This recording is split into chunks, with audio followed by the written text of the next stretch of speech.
الصلاة خير السلام علیکم ورحمۃ اللہ وبرکاتہ۔ پیارے دوستو، جن بھی اللہ کی ایک قسم کی مخلوق ہے جو آگ سے پیدا کی گئی ہے۔ بنی آدم یعنی نوع انسانی کی طرح ذی عقل اور روح اقسام والی انسانوں کی طرح ان کی بھی نسل بڑھتی اور پھولتی پھلتی ہے، کھاتے پیتے ہیں، جیتے مرتے ہیں، مگر ان کی عمریں بہت طویل ہوتی ہیں، ان کی عمریں ہزاروں سال ہوتی ہیں۔ اور جنات میں مسلمان بھی ہیں، کافر بھی ہیں، مگر ان کے کفار انسانوں کی بنسبت بہت زیادہ ہیں۔ ان کے مسلمان نیک بھی ہیں اور فاسق بھی ہیں، البتہ اس میں فاسقوں بدکاروں کی تعداد بنسبت انسان بہت زیادہ ہے۔ شریر جنوں کو شیطان کہتے ہیں اور ان سب کا سرغنہ ابلیس ہے، جو سب سے پہلے جن مارج کے پوتے کا بیٹا ہے۔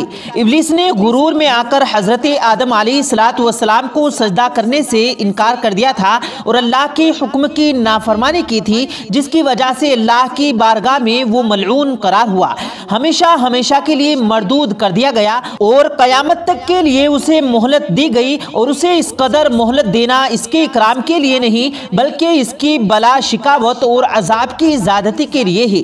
پیارے دوستو، ہم روزانہ کی بنیاد پر اور اس طرح کی سوشل میڈیا پر اور کچھ مین اسٹریم میڈیا پر پروگرامز دیکھتے ہیں، یا ہمارے آس پاس بھی کچھ ایسے واقعات رونما ہوتے ہیں کہ ہمیں پتہ چلتا ہے کہ فلاں بچے میں یا فلاں شخص میں یا فلاں عورت میں جن آ گیا ہے، اس نے کسی ویرانے سے سفر کیا تھا، کسی کھنڈر نما مکان میں داخل ہوا تھا تو وہاں جنات کا بسیرا تھا۔ عموماً یہی کہا جاتا ہے کہ ویرانے میں، کھنڈرات میں یا پھر قبرستانوں کے اندر جنات کا بسیرا ہوتا ہے۔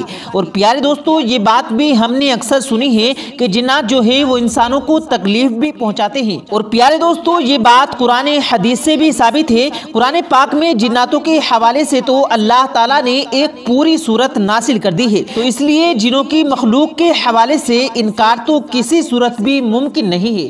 پیارے دوستو، جس انسان میں بھی جن آ جاتا ہے اس کے علاج معالجے کے لیے عاملوں کا رخ کیا جاتا ہے۔ خاص طور پر خواتینوں میں یہ بات عام پائی گئی ہے، وہ کسی عامل کے پاس علاج معالجے کی غرض سے ضرور جاتے ہیں۔ اور آج کل کے دور میں اچھے اور صحیح قسم کے جو پیر ہیں وہ تو بہت ہی کم ہیں، علاج معالجے بول تعویذ گنڈے والے جو لوگ ہیں وہ بہت ہی کم پائے جاتے ہیں، جبکہ اس کے مقابلے میں 2 نمبر لوگ جو ہیں وہ بہت ہی زیادہ پائے جاتے ہیں۔ وہ لوگ جنات نکالنے کے لیے ہزاروں روپیوں کی ڈیمانڈ بھی کرتے ہیں۔ حقیقت جو صحیح علم والے لوگ ہیں وہ کبھی پیسے کے لیے کام نہیں کرتی۔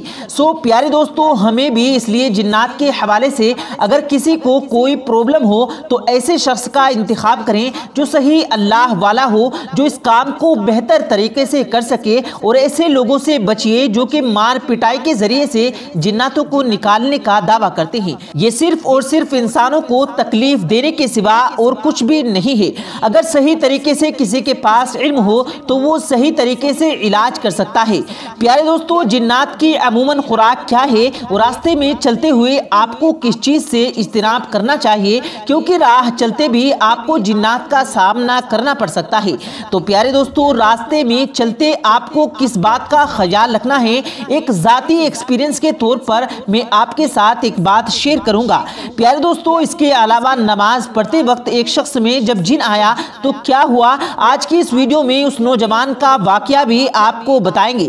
ویڈیو میں آگے بڑھنے سے قبل آپ لوگوں سے گزارش ہے، اگر آپ ہمارے یوٹیوب چینل پر پہلی بار آئے ہیں تو ہمارے چینل کو سبسکرائب کر کے بیل آئیکن ضرور دبا دیں تاکہ ہماری آنے والی ہر نئی ویڈیو کی اپڈیٹس آپ کو بر وقت ملتی رہے۔ پیارے دوستو، فرشتوں کی طرح جنوں میں بھی یہ باز کو یہ طاقت دی گئی ہے کہ وہ جو شکل چاہیں بن جائیں۔ حدیثوں سے ثابت ہے کہ ان میں سے کسی کسی کے پر بھی ہوتے ہیں اور وہ ہوا میں اڑتے پھرتے ہیں، اور بعض سانپوں اور کتوں کی شکل میں گشت لگاتے پھرتے ہیں، اور بعض انسانوں کی طرح رہتے ہیں، لیکن اکثر ان کی رہائش کا بیابان اور ویران مکان جنگلوں اور پہاڑ میں ہوتے ہیں۔ اسلام سے پہلے بھی عربوں میں جنوں کی تذکرے موجود تھے۔ اس زمانے سے سفر کرتے وقت جب رات رات ہو جاتی تو مسافر اپنے علاقے کے جنوں کے سردار کو سپرد کر کے سو جاتے تھے۔ کہا جاتا ہے کہ انسان کی تخلیق سے پہلے دنیا میں جن آباد تھے جن کو آگ سے تکلیف ہوئی تھی اور انہوں نے دنیا میں فتنہ فساد برپا کر دیا تھا۔ قرآن پاک میں حضرت سلیمان علیہ السلام کے متعلق بیان کیا گیا ہے کہ ان کی حکومت جنوں پر بھی تھی۔ حضرت سلیمان علیہ السلام نے جو عبادت گاہیں ہیکل بنوائی تھی وہ جنوں نے ہی بنائی تھی۔ حضرت عبداللہ بن مسعود رضی اللہ تعالیٰ عنہ سے روایت ہے کہ نبی کریم صلی اللہ علیہ وسلم نے فرمایا، انسانوں میں کوئی شخص نہیں جس کے ساتھ ہمذات جن اور ہمذات فرشتہ نہ ہو۔ لوگوں نے عرض کیا کہ اے اللہ کے رسول، کیا آپ کے ساتھ بھی ہے؟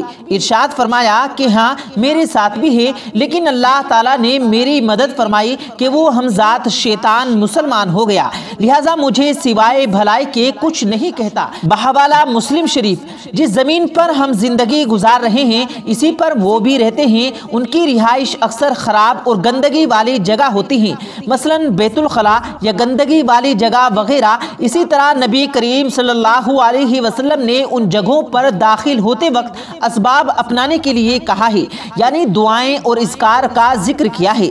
قبرستان اور ویران جگہ پر بھی ان کو دیکھا جا سکتا ہے، اور اسی طرح گھروں کی چھتوں پر بھی یہ مخلوق رہتی ہے۔ اسی طرح شام کے وقت سورج غروب ہوتے وقت چھوٹے بچوں کو چھتوں پر چھوڑنے سے منع فرمایا گیا ہے۔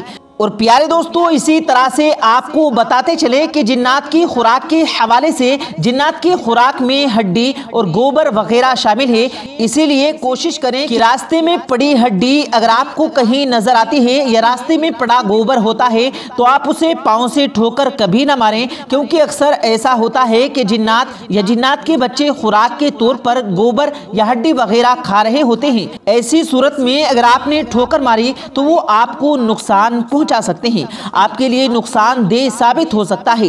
اسی طرح سے پیارے دوستوں، مختلف اسکول میں بھی جانے والے بچے اس کا شکار ہو جاتے ہیں، یا دوپہر کے وقت سنسان جگہوں پر جانے یا مغرب کے بعد گھر سے چھوٹے بچے نکلتے ہیں جو حملہ کرتے ہیں۔ جو ویران جگہ پر مختلف پارک میں جاتے ہیں وہاں پر یہ جنات ان پر حملہ کرتے ہیں۔ اور پیارے دوستوں، اس حوالے سے عموماً خواتین کالا ٹیکا لگانے کی کوشش کرتی ہیں اور یہ کہتی ہیں کہ کالا ٹیکا لگانے سے جنات کا اثر نہیں ہوتا۔ یہ بالکل غلط ہے، یہ ہندوؤں کی رسم و رواج میں آتا ہے۔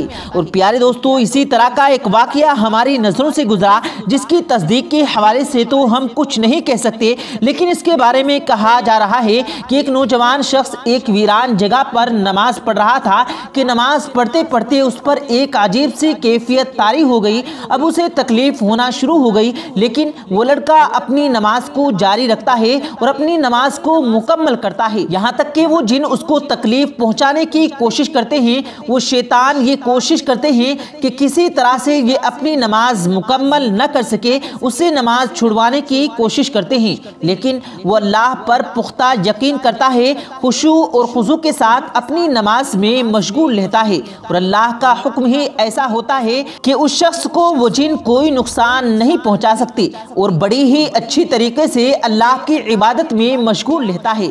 سو پیارے دوستو، بے شک اللہ تعالیٰ کی عبادت ہمیں شیطان سے بچاتی ہے۔ ہمیں چاہیے کہ ہم بھی نماز پنجگانہ ادا کریں تاکہ اللہ کی خوشنودی اور رضامندی کو حاصل کر سکیں۔ اللہ تعالیٰ سے دعا ہے اللہ ہمیں 5 وقت کا نمازی بنائے اور ہمارا ایمان پر خاتمہ بالخیر فرمائے، آمین اللہم آمین۔